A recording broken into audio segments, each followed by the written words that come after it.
The Albanese government is facing criticism over the massacre of 1,200 Israelis by Hamas on October 7 and the way that they have dealt with it. This is political correspondent Olivia Caisley.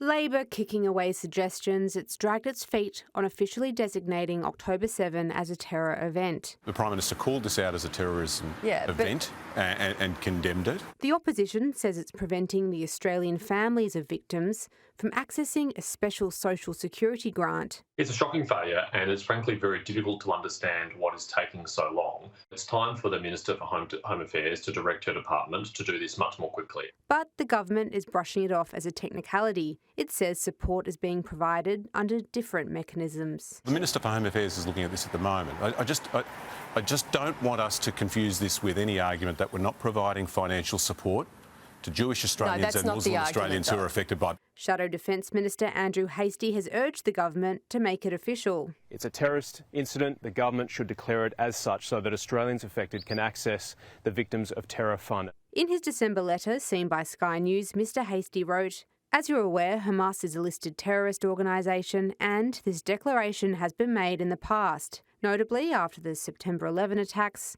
the Bali bombings, and more recently, the 2020 attack in the Maldives. Given the pressing need for support, particularly for my constituent as they grapple with financial challenges in the aftermath of this tragedy, I request your swift action to ensure that Australians receive the necessary victim support following this evil attack." The length of time between an overseas terror act and a government declaration varies widely, from months to years. The 2019 London Bridge stabbing took 2 years to be recognised. This isn't the first time the government's been accused of dropping the ball on terrorism issues.